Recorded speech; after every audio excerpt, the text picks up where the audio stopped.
camera. Hold on, I'll do this.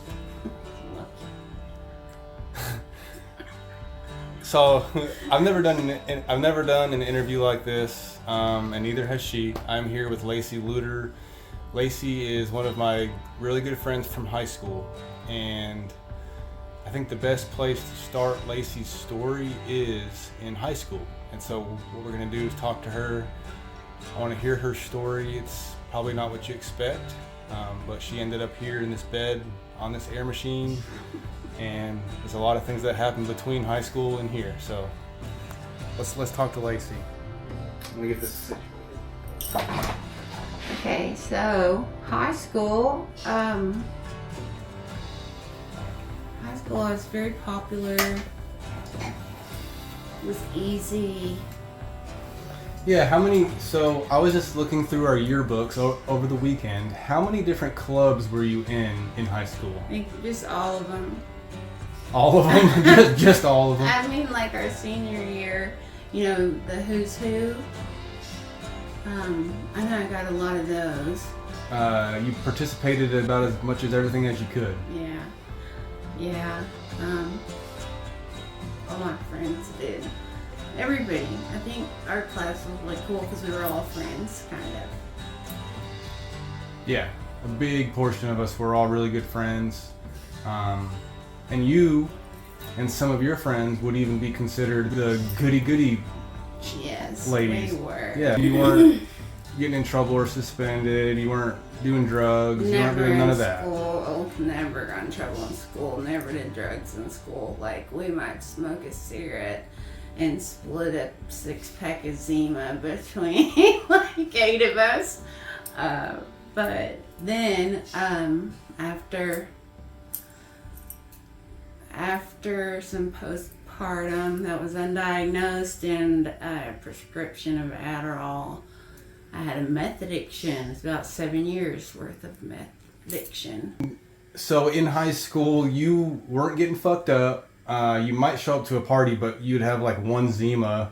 You and Hillary might split a cigarette or something. You were known as the goody-goody girls. Like, you just aren't part of that crowd. And I only bring that up. I bring that up for a good reason that I want to get into. Because what happened after high school? I'm with you on the reason.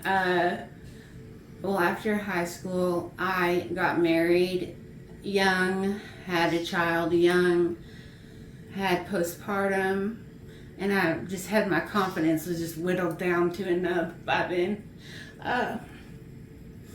But you take all of that and a prescription of Adderall and some diet pills too, the good ones from the Oklahoma bad doctor. Phentermine, Yep. Fin, but only one of the fins. They made you have a lot of energy. So how old were you when you got your prescription of Adderall? Oh goodness, I was old.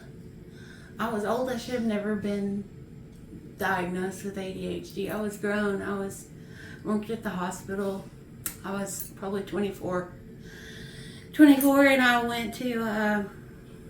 We're working on getting me regulated on an antidepressant, and then I ended up on something for ADHD. And I remember, like, instantly, the first day that I took an Adderall, I remember thinking, this is how people feel? Like, no wonder I've been depressed. Right. No wonder I can't get anything done. If this is how normal people feel, but it wasn't. And then, but I took it as prescribed for years. After all my experience and looking back now, I can see how I was an addict and didn't even know it. And actually, even after I started using meth, for about a year, didn't even realize that that was a problem. I was like a functional addict or whatever. And how did you jump into that? What was the jump from my prescription? I've been on it for years, and knowing that Adderall, that I was already basically taking meth, and then I had a job, and I had a roommate that liked to get into my pills sometimes, so like I had to go to work and I had no medicine, and so then I just got meth. How did you even know where to get it? Well, I can't talk about that. You don't have to tell me names, but random guy I knew type stuff? No, not a random person at all. Someone who I'd known for a long time, and I knew that they used, and I knew that the answer was going to be no when I asked, but I was prepared to be like, well, I'm going to do it regardless, and da-da-da. So if you don't get it from me, I'll get it from someone else. Yeah, basically. Okay. And I just wanted to go to work. My prescription, I knew that I could not function without it. I'd been on it for so long. I couldn't even get out of bed if I was out of pills. So your first day on meth, were you like, whoa, this is a whole new level? No. Or were you just like back to normal? Back to normal. Really? So it's that close? Adderall's worse than meth, I'd say. Wow. Why? Okay, well, on Adderall, I mean, I could stay up like 2 weeks. Okay. No sleep. Like, I would catch my sleeping naps, like little 5-minute naps here and there. Meth's definitely not like that. Like 3 or 4 days maximum. So that's pretty huge difference. Plus, Adderall kind of made me feel less like less emotions, just flatter. I felt flat. Okay. So you made your jump to meth. You were out of pills. You found a buddy that you knew could get it. You talked him into it.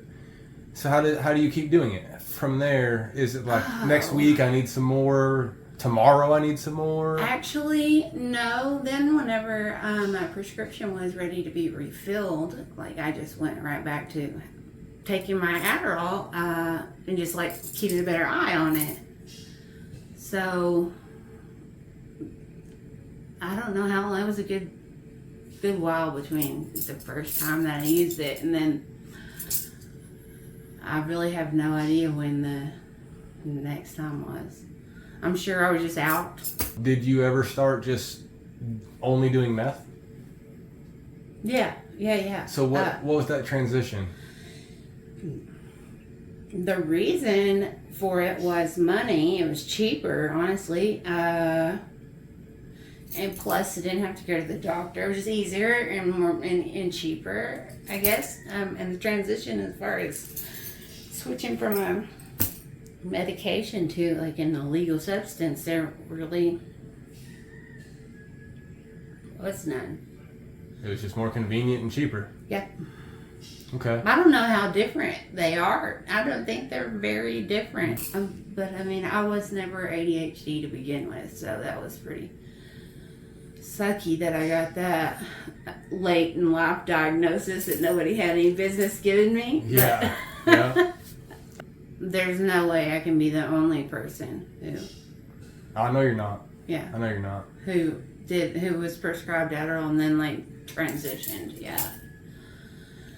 So this is where it gets crazy. Yeah. So tell me, yeah. So I was a functional addict for a couple of years, and then I couldn't support my habit anymore, basically. I finally realized I have a problem, and then I like hated myself, and I couldn't support my habit, and it was just like I wanted to run away from all of it, so I did. So I like disappeared, and I went to Fort Smith, where I knew no one. You went to Fort Smith from? Boomville. I did it on purpose because I mean, my mom was a teacher, you know, my family was just, I didn't want to bring like that shame on them, first of all, but then also I didn't think that I deserved to be with my family anymore. And I felt like it wasn't their problem. And I just wanted to get away from them, get myself away from them. And that's what I did. Did you know where to get any meth in Fort Smith? it didn't take me long to find out, but no, not like instantly. Not on my way there. I didn't know. I was more sick of myself than anybody could have been sick of me, so I was just trying to get away. So then what happened? After about a year of functional use, then I realized I have a problem. Once I realized that I had a problem, that was all I thought about. I started obsessing over, oh my gosh, how am I going to get out of this? Like, I don't know. I don't see an end. I don't see how I'm going to fix this. And like the next 6 years is just me trying and failing and trying and failing and trying and failing. Went to several rehabs. I could make it like 100 days sober. But I know the reason now. I would fall off at 100 days. But I didn't know about homeostasis until my last time I went to rehab. So I didn't know that when I had that downswing at 100 days, that if I would just hang on for a little bit longer, I would have another upswing. And then I would be okay. But I didn't know that until the last time I was at rehab. So at the end of my seeking, that was definitely a life changer, knowing that. It's just going to last you just hang on. You just hang on, and then you'll be okay. And I can see it being familiar with having a withdrawal and like not necessarily that same feeling, but you're on a downswing, and how do I fix it? Yeah. I get back up. Yeah. And that's what do I always do to get back up? I go back. So yeah. I understand that connection. And you know what? Speaking of that connection, let me tell you a connection that this is so strange. My mom kept telling me, give it to God, give it to God, give it to God. And I felt like I was giving it to God, giving it to God, giving it to God. Like, am I saying a prayer wrong? Am I just going to figure out what she meant, give it to God? Like, I don't know. But then at some point during this whole time, I started thinking about, I count on meth to fix everything. My faith is in meth. If I have a bad day, if I'm sick, if I have a job interview, whatever I needed to do, I didn't have to worry about it because I knew I had drugs.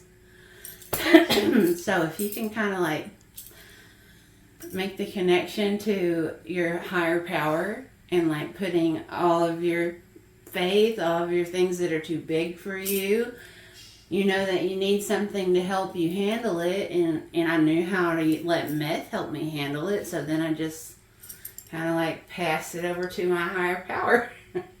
And it was a lot easier to understand, give it to God then. That's a really good explanation, and I think that could actually help somebody else a lot.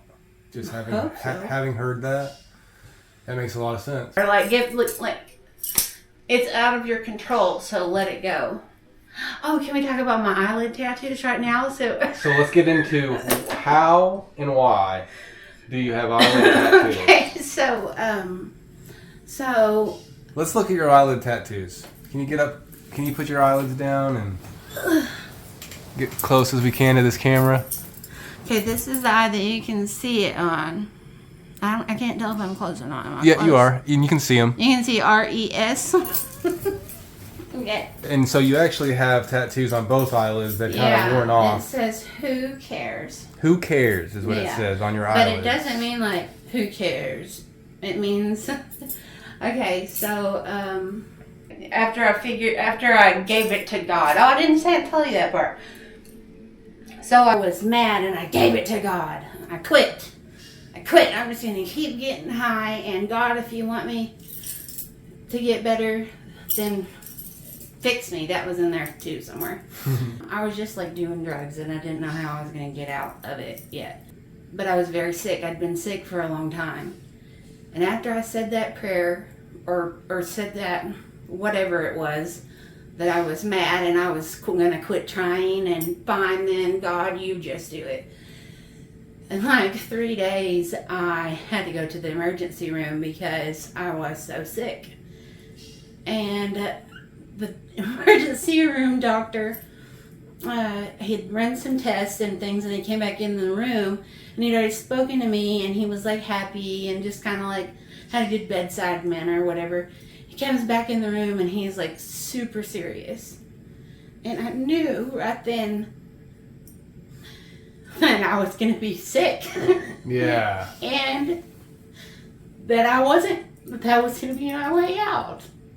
So he was telling me, like, we don't have the doctors here. We don't have the, you're going to have to go to UAMS, and we don't have the people here.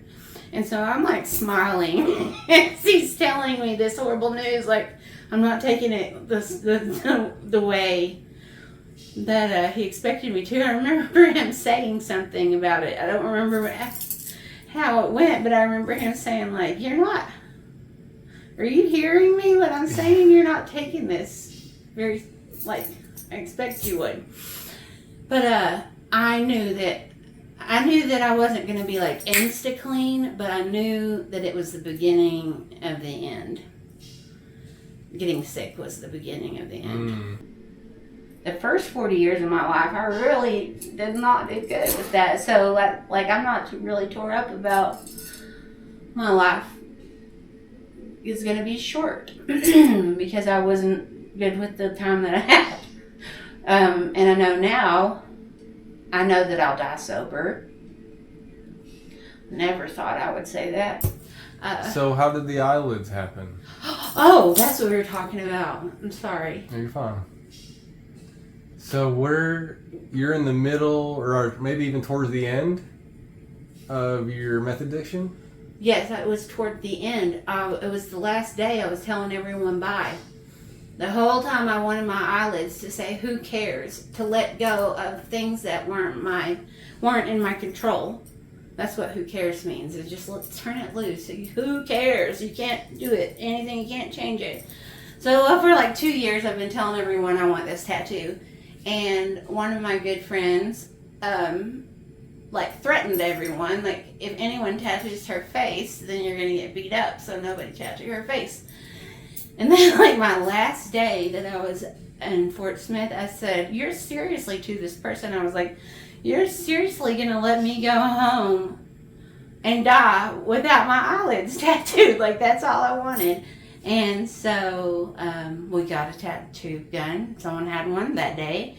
And he did not do tattoos, but he tattooed who cares on my eyelids. And that's, what's that mean? Wow.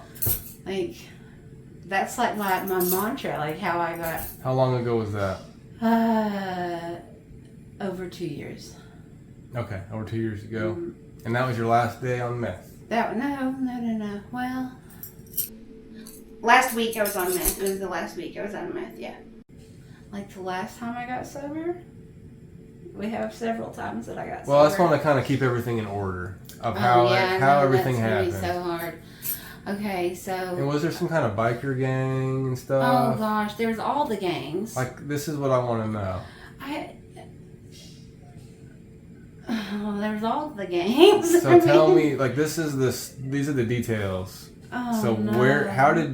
how did I'm in a book club in high school turn into I'm in a biker gang doing meth, getting my eyelids tattooed? Oh, the eyelids, though, the eyelid tattoo, that was at the good end of the story. The biker gang, I wasn't in a biker gang, but I ran around. One of my friends was in the biker gang, and I ran around with them quite a bit. But also, like, it's a whole, the meth addiction people, it's like a whole underworld. Like, the daytime people have no idea what goes on in that underworld of, like, nighttime people.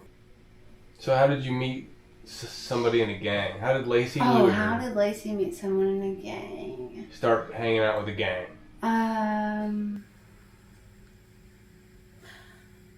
I can't really tell you names of people, I don't think. No. So... Please don't tell me names, but I want to know, like, I met this person, call him this Bill. man. Call him Bill. This young man who was quite a bit younger than me, probably 10 years younger than me, and I hated his guts.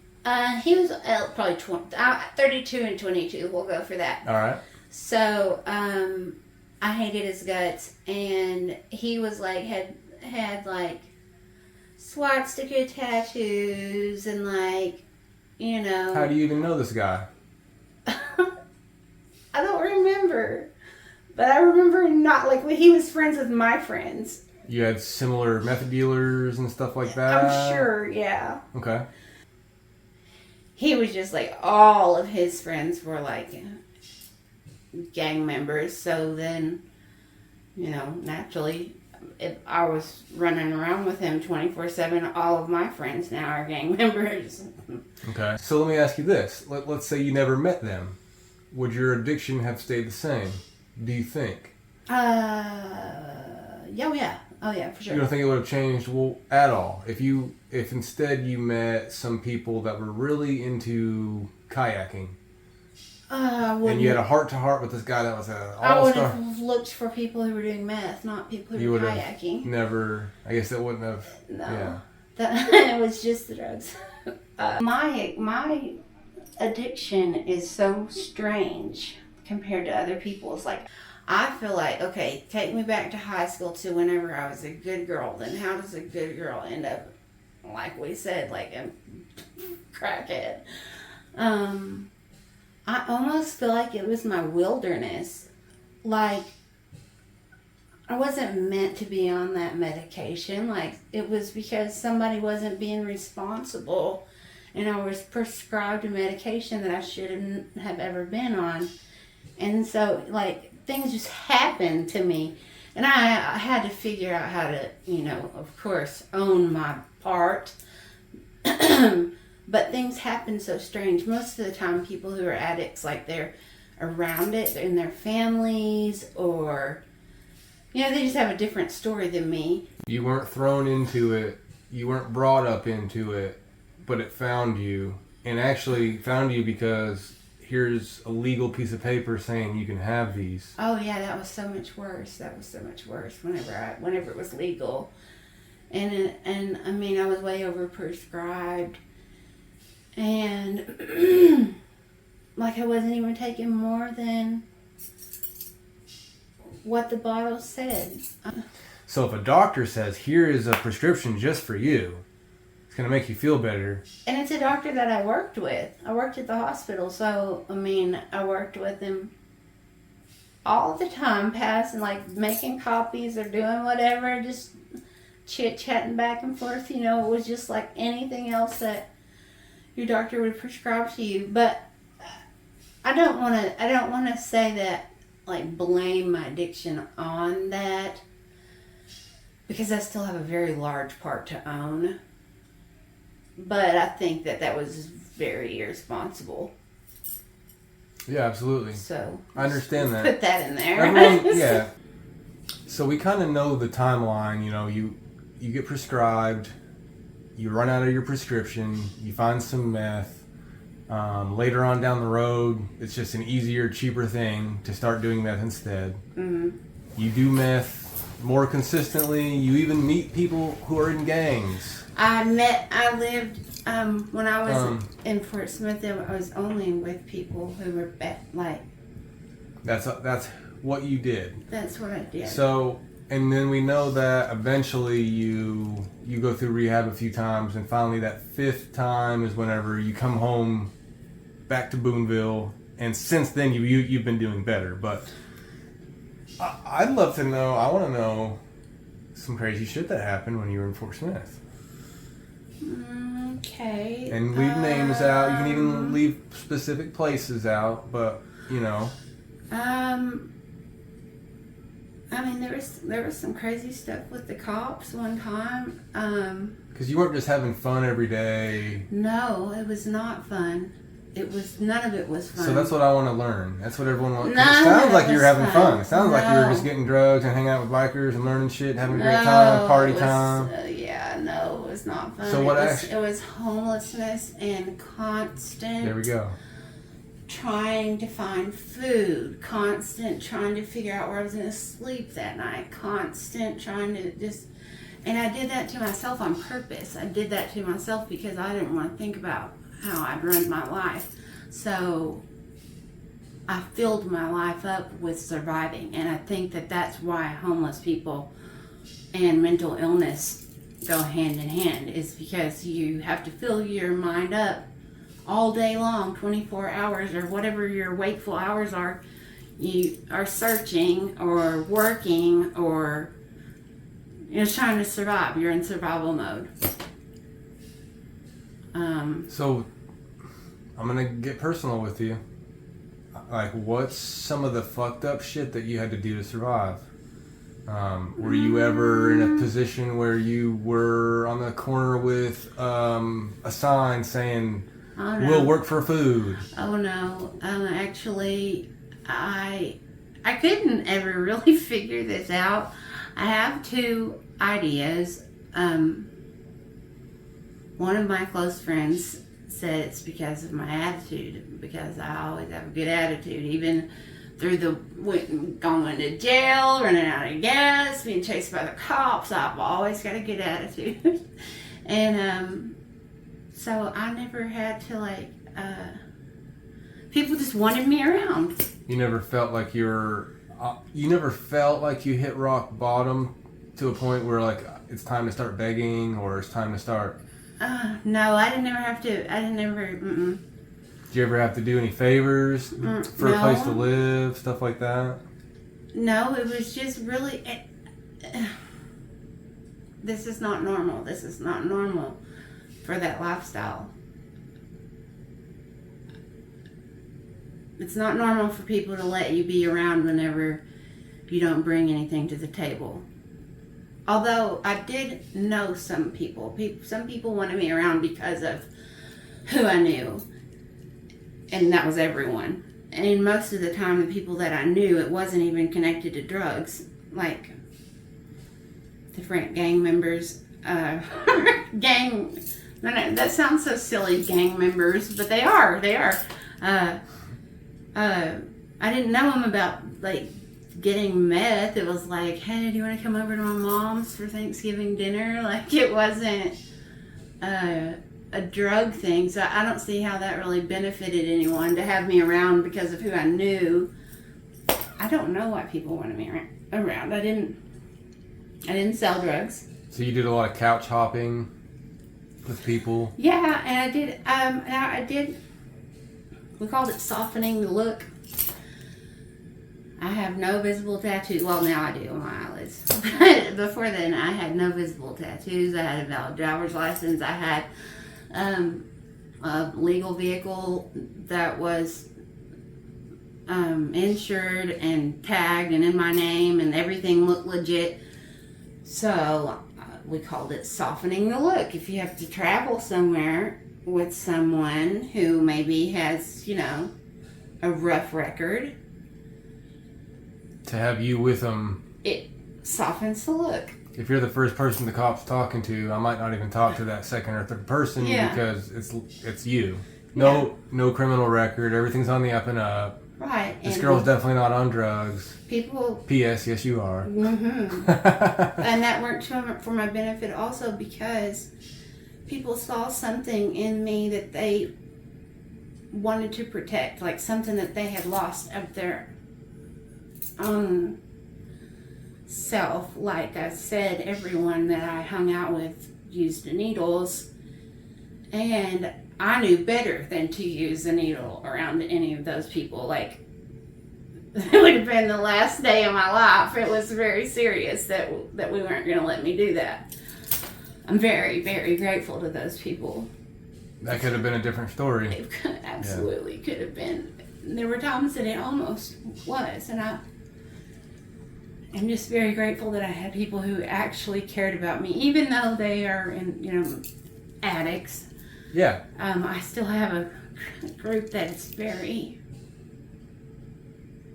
I love very much. And yeah, I think everyone does. I think they do realize she softens the look, but I don't think they were using you. I think you guys were legitimate friends. I got paid. Oh, you got paid. You got paid to soften the look. Sometimes, yeah. Okay. And I definitely got paid dollars sometimes, occasionally, to soften the look. So that was part of it. So you were the look softener. Yes, You were the fabric softener. I was the look softener, the door answerer, the call maker. Okay. Were you in an intimate relationship with anyone in those gangs or in those circles? Yes, I was.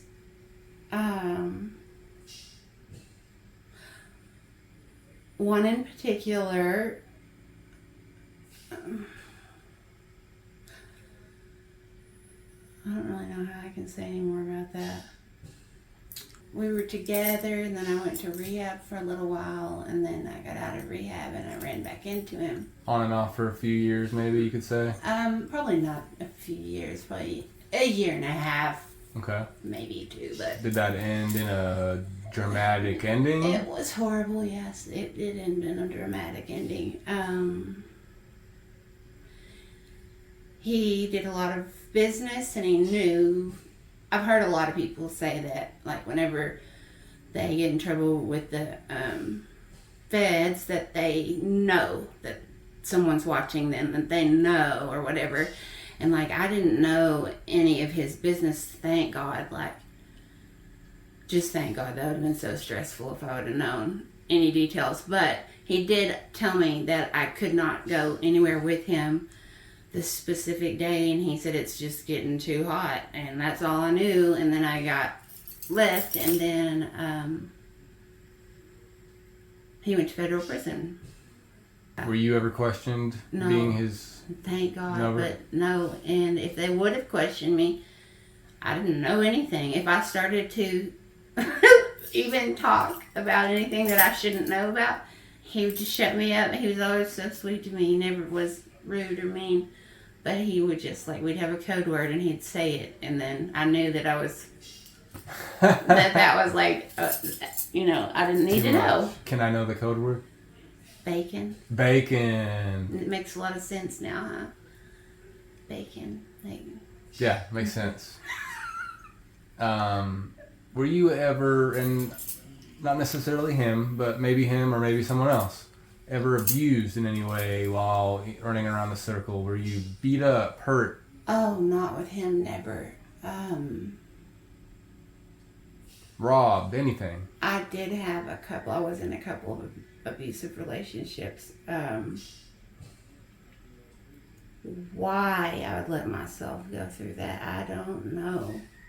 I mean, these are people that if I saw today, I would be like, I must have been lonely. I must have been so lonely, because not only were they not even good people or good, like, attractive, they were bad. They were bad. They were mean. They weren't nice to me. And they cloudy judgment, power. There was yes, and like I got my hair snatched out one time, bald. There was a spot like that big that was bald to the head. I'd say that one was pretty. By the time he ripped my hair out, I knew if I didn't get out of the truck, he would probably kill me that day. Okay. There was a different feeling. I'd been beat up by him before, but I'd never had that feeling of it's like life or death. You need to move. So I jumped out of the truck. Wow. Would you just run home? Or run to a friend or call a friend? I was walking down, I think so. I think it's Old Greenwood. I had 2 handfuls of hair, of my own hair, that I guess I was trying to save to put back. I don't know. I had blood all over my face, blood all over my shirt. It was cold. I didn't have any socks on. I had 2 handfuls of hair. And I was just crying, and like nobody would stop. And then someone recognized me, and they like pulled over and got me in the car, and thank goodness. Because I was just walking aimlessly, hoping. I didn't have a phone. What was your rock bottom? Everyone says they hit a rock bottom when they say, now it's time. What was your, it's time to fucking stop here? What was your worst day out there? I would say more than a day. It was like a building. It was like an increasing pressure building. Like, I just can't do this anymore. I have no desire to do this anymore. I want to see my kids. I want to see my family. I want to be normal. And You've been homeless for how long? oh, the whole time. Well, what does this span? Like 6 years or so? Yeah, about 6 years. I mean, it was like I slept in my car. I lived in my car for a long time. I lived in motels, people's living rooms. Slept in stairwells before. What's that motel life? I see that go Oh, down. God, I see those. And if you just, the amount of money that you spend on renting a motel room every night, you could rent or buy, I don't even know how much it But is. no one will rent to you, so that's why you're stuck here. Yeah. But people are hustlers, man. Like to go out and make $100 every day just to pay for the overnight, and then you have to get food and gas and no job. They're out there hustling. Yeah. Yeah. Some crazy shit. Yeah, like I always wanted out, and it doesn't make sense to me when I always think that everybody thinks the same as me, that everybody wants out. But a lot of people don't. A lot of people, that's their life. And that's how they were, like, that's their life. Just like this is my life. That's their life. So when did you get your life back? About a year and a half, 2 years ago. I almost have 2 years of sobriety. But I would say, like, I sat in here waiting to die for a long time. I was put on hospice October 2 years ago. What are you diagnosed with? Idiopathic pulmonary hypertension and right-sided heart failure. What's the cause of those things? Well, they don't know the cause of them, but fen, that's what it caused, and they had like the big class action lawsuit, the diet pills.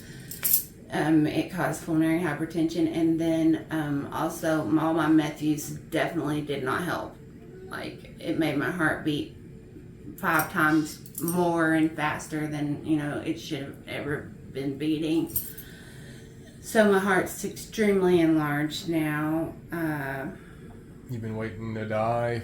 Have they changed your... Now I'm not really waiting to die anymore. You were for a while though, right? Yes. I was for How a while. was that?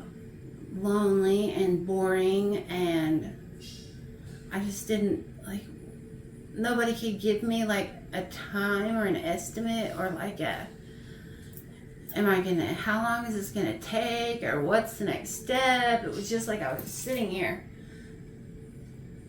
just suspended, kind of, with no direction. That's the hardest part. That was the hardest part. Oh, I do want to add something that I never would have thought before. You could have asked me, like, I wouldn't take if you can pay me $10 million to go back and go through that lifestyle again.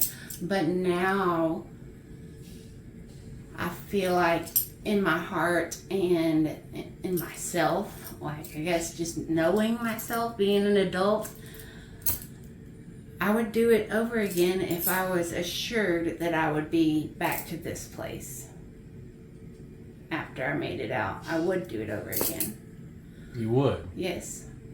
I've never been able to say that before. Why? So that should tell you how much of a change there's been in myself. You would think someone would say, I wonder what life would have been like had I not done that. And I would still be sick. I'd still be at my mom's. It would have all been the same. No matter what I had, no matter what career I had or whatever, I would have still gotten sick, and I would still be on hospice. And you think so? Yeah.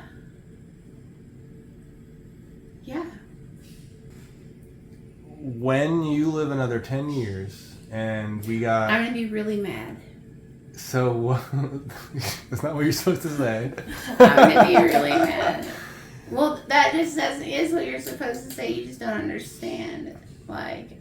Well, what would you say if you could leave a message right now in that camera to 10 years from now Lacy, who is surprisingly still alive, what are you telling future Lacy that you didn't even think would exist? Oh, I don't know.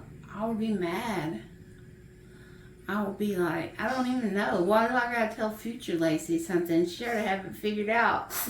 Been alive for 10 more years. I don't know. I wouldn't, I